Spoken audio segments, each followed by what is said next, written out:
Hello guys. Eto ulit tayo at meron naman tayong ride. Kasama natin yung grupo ko na Karipas. Bali, ngayon lang ulit ako nakasama sa kanila ng ride kasi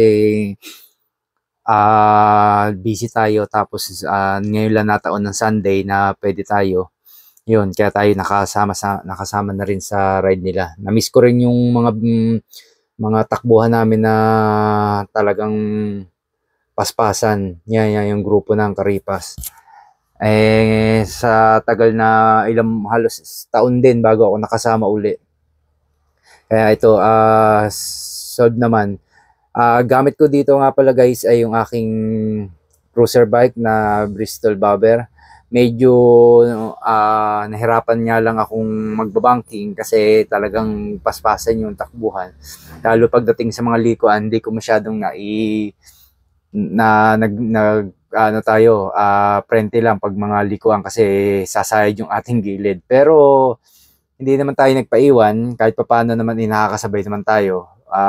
Hindi lang tayo makaano talaga pag yung katulad dati ng bangkingan na halos sayad na yung mga ano. Ito halos konting liko lang, sayad na. Yun. Pero at least nasubukan ko naman yung i-ride na kasama tong aking grupo ng Karipas. Medyo talagang masarap lang talaga dito. Kung gusto nyong ride na talagang mahasa kayo, dito kayo sa grupo ng Karipas. Kaya pala tinawag na Karipas yan kasi pag uwi, karibok na Karipas na pauwi kasi gawa ng kailangan makauwi agad dahil may curfew. yun yung story niyan. So ayun guys, ito nga pala yung aming grupo. Bali nag-start kami dito sa Lifestyle Santo Tomas. Ito yung aming start ng aming biyahe. Ayan yung mga member ng Karipas. So yun lang. Bali enjoy nyo na lang po yung sana ang ating panonood, and medyo maingay ng konti gawa ng hangin, pero tinatry ko namang ma-edit yung konti yung ating sounds para at least maganda-ganda yung output ng ating video. So ayun guys, mag-start na kami dito, nag-iipon lang, kinukumpleto lang yung mga kasama. Yun. Bali hindi ako nakalista diyan sa aming then alam ko naman kasi na diyan yung meet up nasa GC namin. So nagpunta na lang ako para at least makasabay na rin lang sa kanila. Lagi naman akong laging solo. So yun. At least sumabay na rin lang ako ng ride sa kanila. Yun. Enjoy naman kahit hindi lang talaga tayo makapag-banking pero solved naman yung aming ride. Bali ang ride pala namin ay ginanap namin sa Tagaytay sa Down at Mesa. Doon yung venue na lagi naman yun ang pinagbe-venuehan pang breakfast ride. Yun. Bali sa kami dumaan, SLEX, labas kami ng Eton Tan Casile. So yun. Yan. Bali yan nga pala yung mga taga sa amin din na member ng Karipas. Yan. Pero susunod, baka sumama na tayo, gamit ko na yung Ninja kasi iba talaga yung mga bangkingan. Yung pag yung kasama mo sila. Talaga minsan nakaramdam ako ng konting kulang power. Kasi yung cruiser bike, okay naman siya sa takbuhan, kaya lang pag nasa mabilis na open kasi medyo ang hangin, ramdam na ramdam mo yung drag ng hangin. Pero okay din naman. Pang cruise, okay talaga. Ako, satisfied naman ako doon sa aking motor. Kahit yun ay cruiser bike, mga chill ride, yun, swabing-swabe naman. So, ayun guys, dito na, start na tayo ng ating ride. Enjoy your watching! Sino may exam? Yan. Eh, may exam. Tulin daw yung tawag nila eh. Tulin. Lakas lang talaga eh.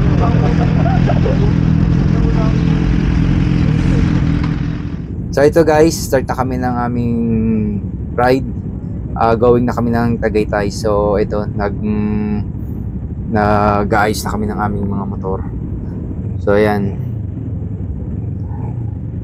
Bali ito, gamit ko ay Bristol Bobber 650cc. Then yung iba Iba't ibang motor naman yung mga dala, pero lahat mga big bike. So expressway legal, kaya wala kaming kasama na small bike, puro mga ano naman.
Bali ito guys, nandito na kami sa Star Tollway. Bali dito na kami dumaan. Ang labas na namin ay Eton City. Yan. Bali makikita nyo dito ang bakbakan ng mga member namin. Medyo talagang wag nyo na lang ipas kami kung medyo pasaway pagdating sa Star Tollway kasi mga big bike naman yan. Kaya ang hirap din kasi pag natakbo ka dyan sa expressway, ang takbo lang mga 100, hirap din maneuver yung motor. Unlike nang medyo mabilis ng konti, mas kontrolado mo yung motor mo. Yun, kaya medyo makikita nyo yan, medyo paspasan, ratratan. Yun, katulad yan, yung mga lumampas sa akin, halos mga walwalan takbuhan. Pero itong aking Bristol, hindi ko masyadong maisagad din ng takbo kasi nga gawa nagdadrag, pero naitakbo naman natin ng 150. Pero yung gauge niyan is hindi masyadong accurate. Nakakala nyo 150 lang yung takbo, pero mas more yan kasi hindi accurate yung gauge niya compare mo dun sa takbo. Katulad niya mga yan, no, natakbo na 100, ang takbo pa lang dito ay 100 plus, ganun. Basta hindi siya accurate, yun. Pero kahit pa paano naman, naitatakbo natin yung Bristol lang ganyan. Pero cruiser bike siya, pero may power. Yun, satisfied naman ako doon sa ano, siguro. At saka ang kagandahan sa kanya, second gear, basta sagad mo lagi yung RPM, natakbo naman siya ng 100 sa second gear. Yun ang kagandahan naman dito sa Bristol. Ako, satisfied naman ako dito sa motor na to. Kasi meron ako dating Bristol na 400, medyo kinulang ako doon talagang, kaya pinilit ko mabenta. Pero copy racer naman kasi yun, talagang pamporma lang din ang dating nun. Ito kasing Bristol Bobber 650, may forma na, tapos speed okay. Yun yung ano ko naman, magustuhan ko sa kanya. Torque ng makina, yun, tapos ABS, maganda yung preno niya. Ang medyo ano mo lang talaga sa kanya, medyo mababa, kaya lang pag tinaasan naman kasi siya, mawawala yung looks. Pero kung ang hanap nyo ay talagang mga chill ride tas papogi, satisfied ka talaga. Tsaka isang pinaka nagustuhan ko naman dito sa Bristol is yung kanyang clutch niya, sobrang lambot, and then naka quick shift na siya. Kahit di ka na mag-clutch, cambio ka na lang ng cambio, obra siya. Na-try ko siya ng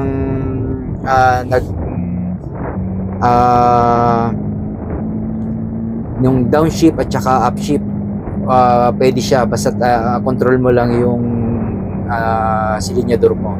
Yun ang isa sa maganda dyan sa Bristol Bobber. And yun yan, looks din mababa, kaya ano ka. Tsaka isa pang nagustuhan ko naman dito sa Bristol is yung gaang niya. Big bike siya pero ang gaang. Kasi yung ibang mga big bike ko, pag kinumpare ko, may bigat.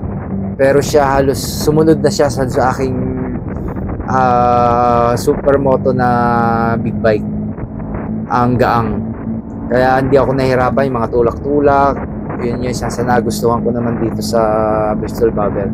Sana nga medyo okay na okay yung ano. Pero sa ang engine naman nito is almost Kawasaki din. Delta lang nag-rebrand lang yung cover, mga ganyan. Pero Kawasaki pa rin naman yung ano niya, kaya medyo okay din yung unit ng Bristol Bobber. Matagal ko nang gusto to dati, Bristol pa lang 400, gusto ko na magkumuha niyan dati. Ngayon pa lang tayo nakakuha. Yun. Ayun yun man yung aking review dyan. And yun, satisfied naman ako. Talaga lang huwag niyo asahan sa bankingan. Kasi ang medyo mahirap talaga, konting liko mo lang sasabit ka. Yun lang. Pero may technique naman para makuha mo yung ano, alalay ka lang. Ang gawin mo, sa halip na habulin mo yung liko, i-ano mo lang siya, idiretso mo lang siya, kainin mo lang yung linya ng konti, pero laging abangan mo naman yung nasa harapan o nasa gilid, yung overtake.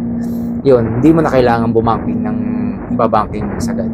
Yun, nasa diskarte na lang din. Lalo kung palibasa naman kasi, sanay naman ako sa lowered, kasi nung Mio pa lang, then mga nakarating na mga motor ko, halos nauso dati yung mga lowered na motor. Kaya alam mo kung paano i-manage ang ang motor pagdating sa bangkingan. Lalo't ganyan kababa. And then ako, sanay ako. Pero sa mga bago, medyo sigurado may hirapan sila. Pero pag ikay sanay sa mga lowered na alam mo yan kung paano diskarte. Ako palibasa, alam ko yan. Kaya normal lang sa akin. Kaya kong i-manage siya sa pagdating sa mga likuan. Kaya lang, hindi mo lang talaga masahan yung katulad ng ride namin sa big bike talaga, mga sports bike, na hindi mo na kailangang i-manobra sa konti sa likuan yung motor. Talagang ihiga ka na agad. Eto, talagang kontrolin mo yung liko mo, kasi talagang sasayad yung tambutso. So, medyo mababa siya. Yun lang naman issue dito sa Bobber. Pero yung 700 na ngayon bagong labas, tinaasan, nawala yung forma, pumangit ng konti. Pero kung anuhin mo sa akin ng looks ng 700 at 650, doon ako sa 650. And then tsaka yun nga pala guys, makikita nyo yung gauge ko ay naka 700, kaya medyo maganda na yung aking instrumental gauge ng aking Bobber, kasi pinalitan ko na yan. Kasi nagka-problema yung aking gauge ng yung analog. Yun. So, para wala na akong issue, pinalitan ko na siya ng modelo. Yun. Kaya, mas okay na. Perfect na perfect. At saka isa pa, maganda dito sa aking Bobber na is naka all-in shock. compare mo dun sa stock, ang stock kasi ng bobber medyo matagtag, pero itong aking bobber is sobra ng smooth na smooth yung bounce ng likod. Satisfied ka talaga pag sinakyan mo, hindi ka sasabihin mong pagod, itatalon. Yun isang kagandahan na dito sa mga na upgrade na dito sa Bristol bobber ko. Yun, talagang pag nagamit no, masusolve na kayo kasi medyo may konting ayos na. Yun, ayun guys, bali dito pa kami sa SLEX na po to. Lalabas na kami ng Eton, yung kami na daan kami ng Kasili. Yan, ayun guys.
So ayan guys, bali dito na tayo sa may Eton, diretso na tayo, palabas na, papunta na tayo na Bali.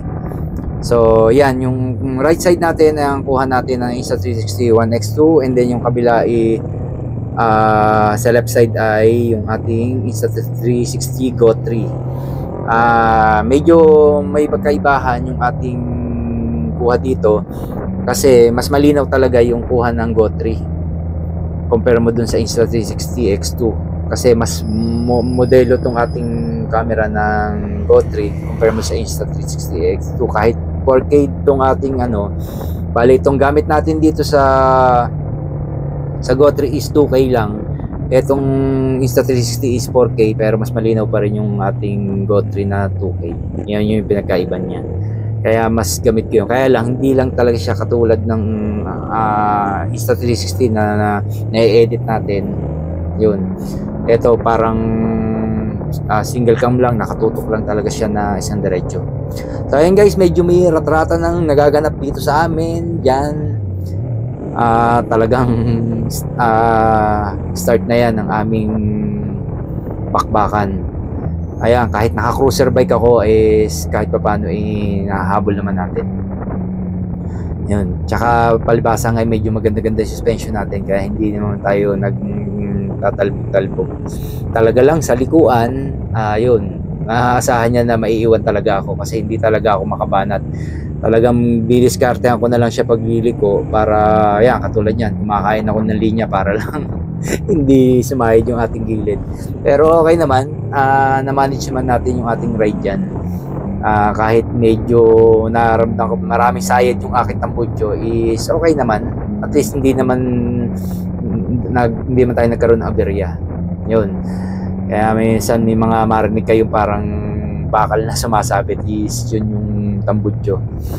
Ayan, bali dito na tayo ngayon sa Paseo Santa Rosa. So, ayan, malapit-lapit na po tayong pumasok ng Eton para diretso Masilan. So, ayan guys, diretso lang tayo and keep watching.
Bali ito guys, ito na yung Lubali Road. So ito yung way papunta dun sa Barangay Casile, tapos diretso yung Tagaytay. So dito na kami dumaan, hindi na kami nag-highway kasi pag highway medyo matraffic. Kasi ang daming nadaan sa kanya, ang daming ginagawa pa doon. So ito, mas pinakamabilis na access. Then solo nyo yung pagsada. Medyo maraming tao kasi gawa ng Sunday, maraming nagbabike. Yun. Pero okay naman kasi puro pa ako naman yung lahat kasi mga nag-packet ng Green Mansion. Ayan, makikita nyo mga nagbabike. So, yan. Dati kasi medyo mahirap dumaan dyan kasi hinihinga ng ID, pero ngayon dire-diretso na, wala nang parang gagawin na siya talagang open road para sa mga public yan papunta ng Tagaytay kasi medyo nagtatraffic na nga lang dun sa may Santo Domingo along highway. So ito yung pinaka the best na access. So ayan guys, ito na yung way papunta dun sa ating mansion. Yan. Bali ito na yung kahabaan ng papuntang Canlubang Golf Course. Tapos after nyan meron tayong dadaanan na paakyat dun sa ating mansion. Medyo delikado lang doon kasi masyadong zigzag and medyo steep yung pahon. Pero yun, magugustuhan nyo kasi maganda naman yung view, tsaka yun ang isang ano dyan, malamig na kasi gawa ng halos alon ng Tagaytay yan. Yun. So ito yung gate ng Canlubang. Dati medyo bawal dyan, ngayon okay na, hindi na masyadong naiinita. Yun, kagandahan dyan.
So ito, ayan na ang Queen Mansion. Ayan na po yung bahay ng mga Marcos diyan sa may Barangay Casile. Yan, medyo may konting rough road nga alam po tayong dadaanan diyan kasi hindi pa na inaayos yan kasi parang alam ko idadivert yung kalsada sa kabila. So hindi na dito dadaan kasi gawa nga na nakakaano dun sa Queen Mansion. Kasi usually private yun eh. Kaya ito parang lilipat yung kalsada kaya ito hindi pinapagawa ng government. Yun ang isang ito yung rough road kaya may hanggang tagal-tagal na yan hanggang ngayon di pa ginagawa. Pero pinalaki naman yung kalsada. Ewan ko siguro baka gagawin din soon.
So, ayun na, nandito na kami sa venue. Bali, ito na yung dahon at mesa dito sa may Tagaytay na. So, ayan, magpapark na po kami ng aming mga motor.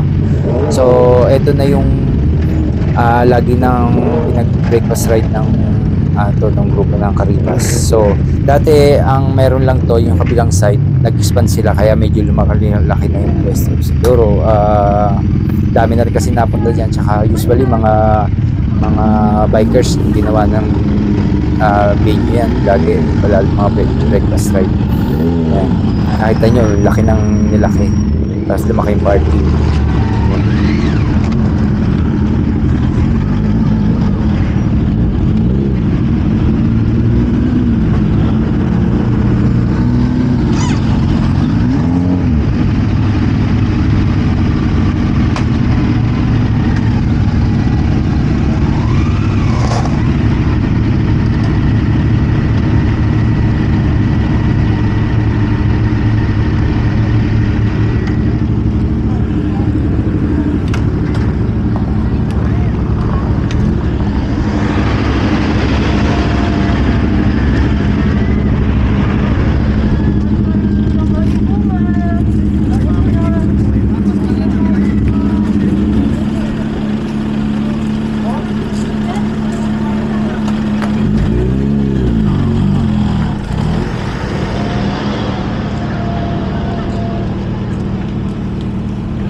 Nalubog. Malubog na. Ayan, bato.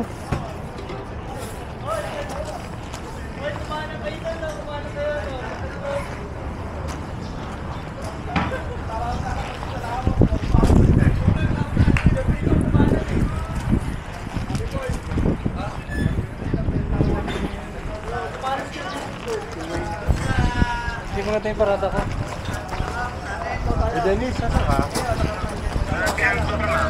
Saan to? Sige, nagdala yung A3 saan. Ay, sige, thank you.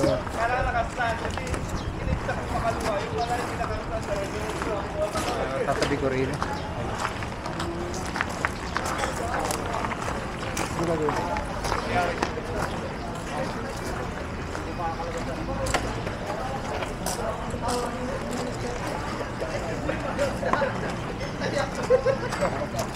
Ay, ka pala. Hindi ka nga pala alam ang daan. Una sana ako eh. Hindi ko nga pala alam ang daan. Kala ko hindi ka pwede. Pwede na. Wala ba itong wala ba itong kinapili? Wala. May update na kayo ng mga misis nyo.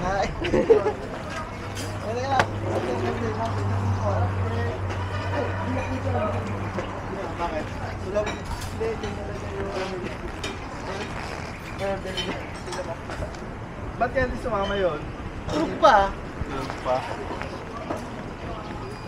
Nakahabol naman yung klima tayo masyado. Susunod ba siya?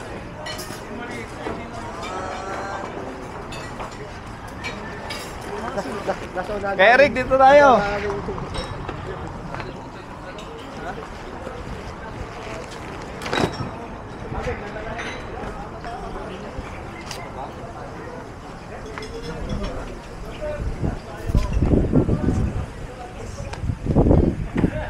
Ang vibrate, ramdam mo yun.